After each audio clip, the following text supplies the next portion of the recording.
All right, good morning. This is Senate Natural Resources and Energy. It is Thursday, March 20th, and we are joined this morning by Secretary Moore. Welcome. Good morning. Yeah, and so you're up for confirmation. So yeah, this is the time for you to just tell us about yourself and for us to get to know you a little bit more.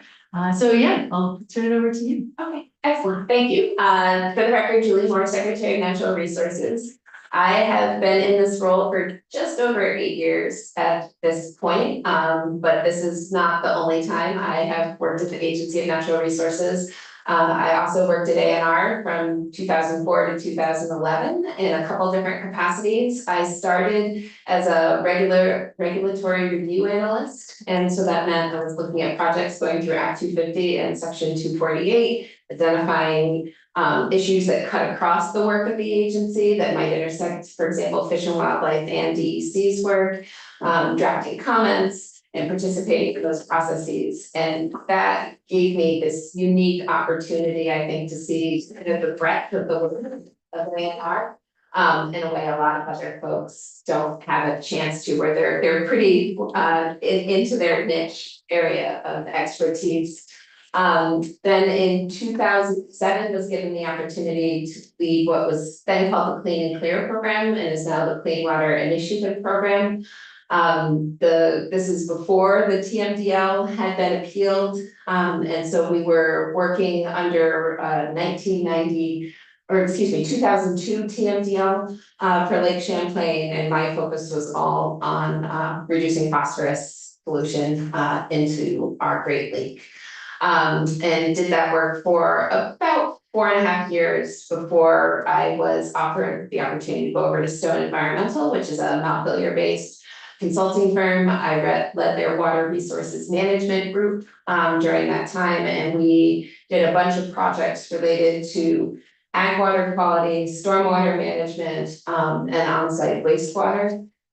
Before being invited by the governor to come back into state service as ANR secretary. And I am an engineer by training, a registered professional engineer in the state of Vermont. I think having that perspective for the work of the agency is helpful. We are an agency largely of scientists and engineers, and so bringing that strong science background, I think, is really useful in being able to dig into the substance of some of the really significant challenges we're wrestling with. I would say the key issues in front of us right now are obviously climate action and water quality continue to be two really big bodies of work that touch on virtually everything the agency does. Also, our work around emerging contaminants, PFAS and PCBs most notably, and addressing those. And then I would say kind of the larger body of conservation work, and trying to achieve both our climate goals through that work in terms of resilience, our concerns around biodiversity and habitat connectivity, and then also just public access and making sure all Vermonters have the ability to get out into and enjoy public lands. Great, So can pause there. sure, yeah. Any questions at this point? Okay, yeah, go ahead. Hi. You and I were talking last week and you said something to me that I've been thinking about since, which is, so you and Secretary Tebbets, I believe, are the two longest standing. And Secretary Flynn. And Secretary Flynn, oh, Yeah. right, okay, I was forgot about transportation. And you said you thought you had the best job in state government. I did. So can you tell me why? Oh, yes. So I would say first and foremost, the mission of the agency, and a very close second is people that work there, right? So we have this incredible mission of stewarding Vermont's natural resources, which I often tell people I lived in DC for about 8 years before I moved here in 2004. And I traveled a lot for the job I had at that point. Would come back to, like, I would travel to these beautiful places and then come back to DC. And the first time I left Vermont after moving here and flew somewhere else, you know, when I came back and you fly over Lake Champlain and you have the mountains on both sides, and I'm just like, I live in that beautiful place, right? Like, I had that sensation. And then to have the opportunity to work on the stewardship and protection and tender loving care of that natural environment, of those resources, just feels like this incredible gift. So there's that piece. Mhm. And then I work with this group of 650 brilliant, passionate scientists and engineers who all believe their piece, their body of work is the most important thing there is when it comes to our natural environment. And so the enthusiasm with which they engaged in their work, their willingness to sit with me and talk about their work, which is incredibly interesting, sometimes feels like this embarrassment of riches, right? That you have this whole group of people that want nothing more. Well, I'm sure they want more, but are more than happy. Your perspective. They're more than happy to take a chunk of time and just talk to me about what they do, why they're doing it, and why they think it's so important. I learn something new still 8 years in, I would say, every day. And I'm just grateful for those opportunities to have such meaningful engagement. So can I follow up on that? 'Cause that's amazing, and that, I wish everybody could have that feeling about their job, wish I could. And at the same time, as you know, all of us hear from our constituents occasionally of frustrations they have with your Yes. agency. And I mean, you and I were on a call a couple weeks ago, people frustrated about some well issue. And I guess like, what is your, how do you manage that sort of personally, but also organizationally? And then what is your kind of for lack of a better term, kind of customer service attitude or philosophy? Because ultimately, yes, your job is to protect the natural environment, but you have to work for the Vermonters who live within it. And sometimes there's conflict with those two. Agreed. You know, our mission statement talks about our work being done on behalf of Vermonters, right? And I think there's often that's something we need to kind of recenter ourselves on. Like there's a clear tendency to want to make natural resources our constituents as opposed to Vermonters our constituents. And trying to make sure that, you know, sort of keep in mind people live here too. And we need to be protecting what we can and being very aware of critical resources and important connecting habitats and pristine waters, and have really good tools for knowing sort of where the protect the best is, and then have a set of tools around managing the rest. But I think this sort of gentle pressure reminding folks that Vermonters really are our constituents and our customers, and we need to view them that way. We have expectations around, you know, how long it will take to return a phone call or return an email. And one of the things I really focused on is I know that it can be very challenging for staff to have to tell somebody no, that this project just doesn't match with the agency's responsibilities to steward Vermont's natural resources. But a quick no is important if we don't see a path forward for a project. I think a lot of times it can feel to applicants that the process is being drawn out. And I think it's because staff need to feel empowered and supported to be able to say no for projects that don't work. Or provide specific feedback about what is necessary to make them work. And that's a place where I spent time as secretaries trying to both make sure staff know that they'll be supported when they are saying a well-justified no, and also reiterating the importance of trying to make decisions as timely as possible. There will always be people that aren't satisfied with the answers they get from the agency. But I think, you know, those protracted processes are the things that probably I would guess Vermonters find most frustrating, but I find most frustrating. Yeah. Thanks. Great. Other questions? I am wondering, how would you describe your leadership style? I mean, you're at the top of this agency. There are, how many people work in A&R? It's gotta be, 650. I was gonna say it's hundreds of people. So yeah, how would you describe yourself in that way? I would describe it largely collegial, right? Like I like to try to know people by name and have them feel as if I'm approachable. And that they can bring concerns to me directly. I think there's been that's challenging in this sort of post-COVID world where a not insignificant number of our staff started when we have a fairly remote posture, and so you don't have quite as many informal opportunities within the office. The other thing I try to encourage, particularly within my leadership team, is I don't want yes people sitting around the table. I like people to challenge the ideas, to offer their own perspective. It sort of tell me when we're in those closed door rooms, right? I want to hear why my ideas are dumb. From the people I trust most. Yes. So that I can either evaluate whether we need to do something different, or I at least understand the arguments that will be brought to me when we take that out to the public. And feel like I have the benefit of being surrounded by just an amazing team that really does sort of push and challenge. Always collegially and respectfully, but I feel like we do a good job. Sort of kind of inspecting all the edges of different problems and making generally what are our consensus decisions, although recognizing that's not always possible, right? We have areas of overlap. To my mind, the reason those three departments are all part of the same agency is there is friction at the margins, right? Like there's some big collaborative bodies of work. Public lands conservation and stewardship, right, is this shared mission between FPR and Fish and Wildlife, and they both own about half of the agency's overall portfolio. But they also have different priorities when it comes to management and different sets of concerns. And so trying to resolve those as a group of natural resources professionals rather than having that conversation in the broad public is really important.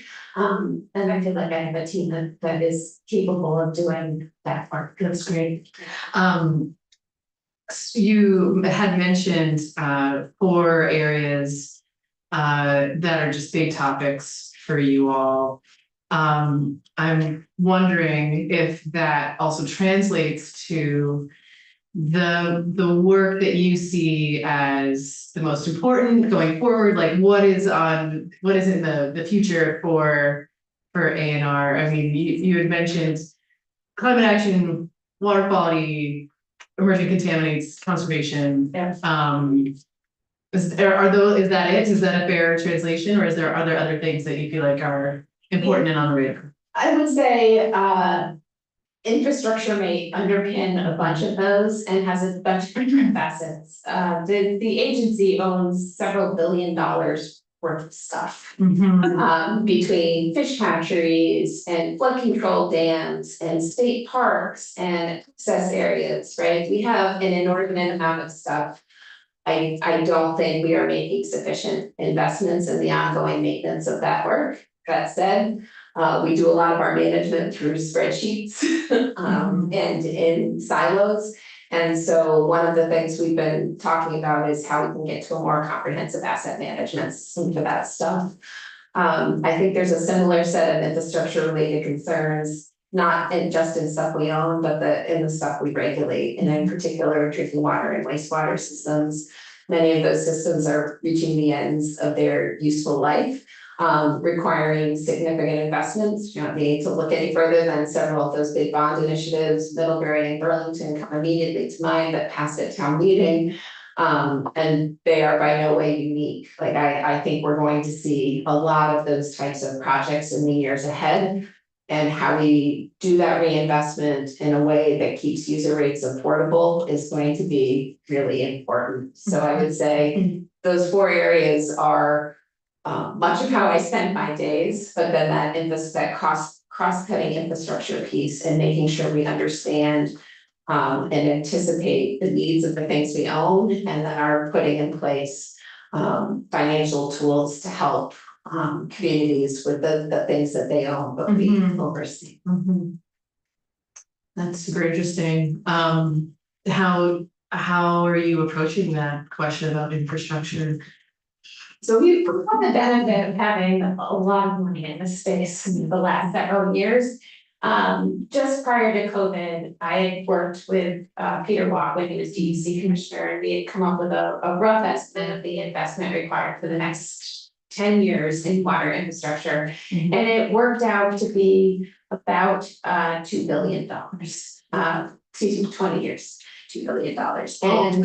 And through the ARPA funds, or the governor and the legislature's willingness to commit ARPA funds to infrastructure work, as well as the bipartisan infrastructure law, we're sort of keeping pace with that needed investment for this 5-year window. It's been really amazing, the amount of work we've been able to accomplish and projects we've been able to drive forward. I think the challenge comes knowing that we're about to tip off the cliff. Unclear what the Trump administration is gonna do with the bipartisan infrastructure law money. I'm sort of hopeful. Water and wastewater, everybody loves, everybody needs, and that money may continue to flow. Regardless, 2 years from now, that program is slated to end.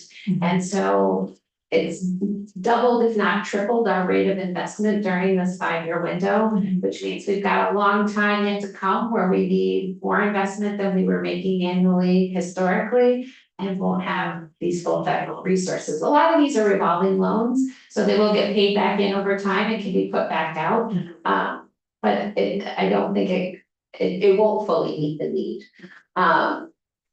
And so we, been talking with the bond bank, talking with some sort of non-government organizations like this entity Quantified Ventures, about different funding strategies. I think historically we've taken a pretty conservative approach where we give you a loan and we sort of hold all that money in anticipation that you will need it eventually. I think there are financial experts saying there are ways to do this responsibly where you don't have to just hold all of this for that particular project. You can do a bit more creative thinking about your cash flow.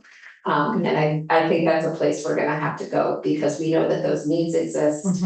Frankly, they're foundational to our housing and being able to have the kind of compact settlement we all want. And so we know there's gonna be continued demand for those dollars, and we're gonna have to look at some more creative strategies for how to ensure they're available. Great, yeah.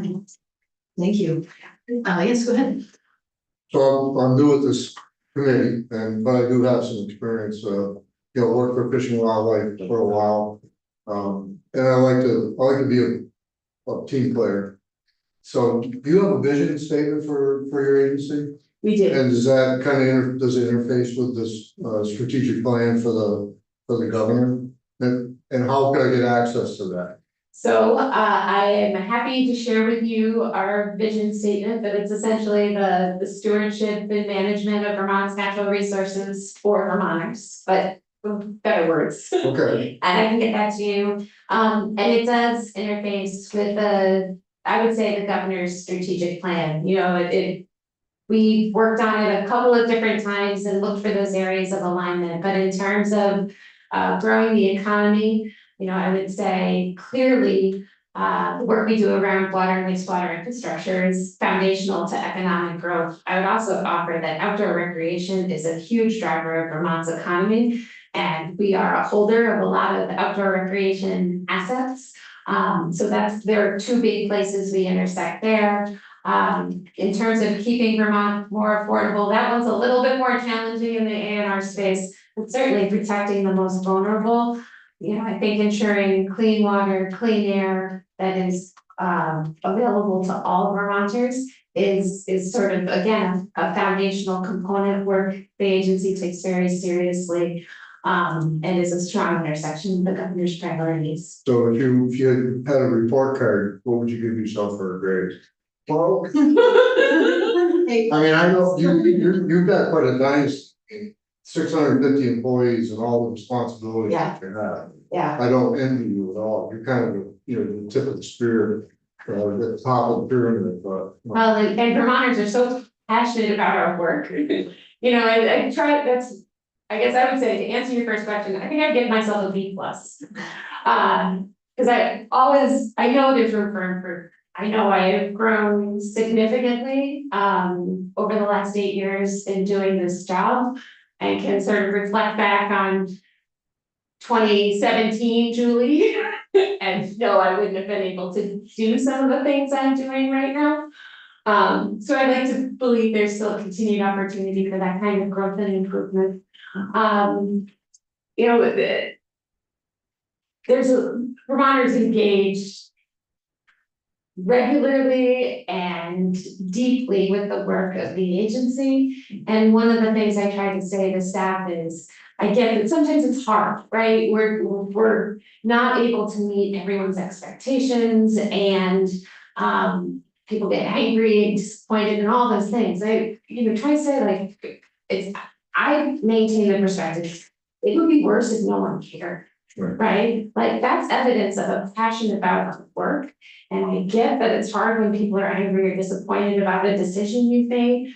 But the fact of the matter is they're here because they care about it. And what a gift to us to have a community of people that just love Vermont's environment and resources. So just to follow up. Yes. So how would you describe your relationship with your federal counterpart? At EPA. So, it is both challenging and extremely beneficial. Obviously, they provide core funding into the Department of Environmental Conservation in particular. In normal times, without a third of their budget, things are a little distorted right now, particularly with the bipartisan infrastructure law. Sure. So they provide that core funding. They also are really a force multiplier for us in instances of emergency. Hazardous waste or spills events are probably the one that comes to mind immediately, but access to a cadre of technical experts and some much larger contracts than we have sitting in our stable is a gift in times of crisis. I think it's one of the things I'm most worried about with some of the changes happening at the federal level is we do rely on EPA to be that force multiplier in some of the hardest times.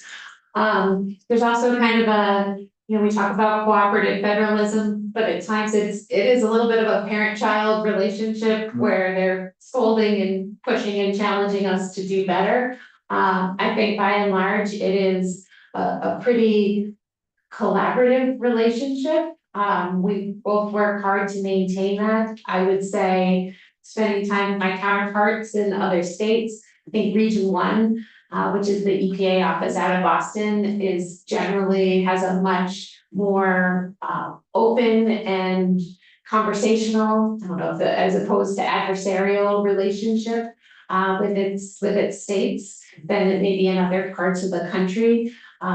And certainly, the expertise that EPA has available to us is a really important tool that we draw on sort of across all our different air, water, and waste meeting programs. So then we're on the receiving end of a lot of complaints about, DEC, I had a couple last summer contacted me that, Act 250 had said, go ahead with this project. And DEC said, no, we can't. So, and I'm trying to understand the process, but a lot of times it has to do with funding. And, our wastewater treatment facilities were built in the 60s. Yeah. And they're aging. And I'm wondering, is there any hope that at some point we're gonna get some additional funding, maybe to pick up some more capacity because of the wastewater, the stormwater goes into our wastewater systems. Right. So there are, a handful of communities in the state with what we call combined sewer systems that take both wastewater and stormwater, Rutland being at the top of the list, but Montpelier and Burlington, sort of our oldest downtown areas.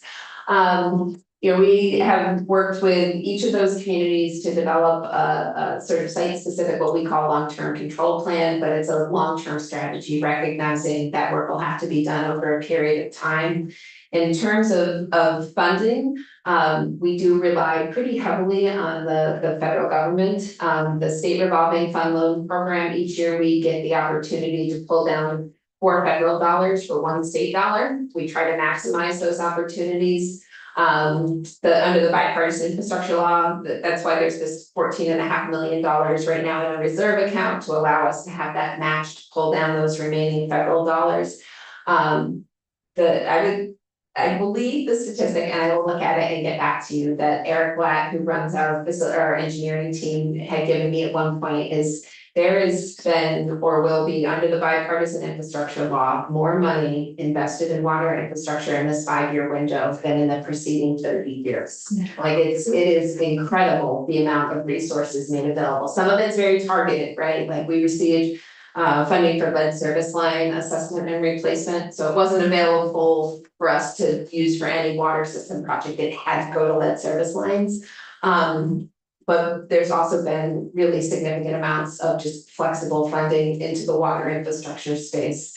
And so it goes back to the comments I was making about looking at some more creative or flexible financing tools. There is now a lot more money in our revolving loan funds, and how can we take full advantage of those dollars, knowing that those needs exist and are only going to become more urgent given the age of that infrastructure. My last question. So how do you consider yourself as far as accessibility? Like if it for conflict resolution, you know, if I had a problem I couldn't resolve for one of my constituents, right? Just knock on your door and say, can you come in and talk to me? Please. Okay. I encourage that. Extremely accessible. I'll try not to bother. No. If anyone will resolve. It's never a bother, right? Like and to the extent it belongs with someone else in the agency, I'm also happy to sort of make that connection or facilitate that conversation. Thank you. Any other questions? Super, well, thank you so much. Thank you. Yeah, My pleasure. absolutely. So we have other appointments that we were assigned. So I mean, one possibility is we could just vote right now. Well, I kind of want to wait because I would love for Senator Bonders to be here. So I think we'll probably not do that at the moment. But thank you You're so welcome. much. And you know, again, since Senator Bonders is not here, I think we should actually hold off on the other appointments that we had been assigned, and we'll revisit that another time. Okay. Okay, Thank you super. very much. Thank Thank you, you. yeah. And just so folks know, our next witness had to cancel, so she is not gonna be joining us. And we have to be upstairs at 10, so we are actually gonna be done for the day. Thanks so much. So we're gonna adjourn. So I'm still technically. Can I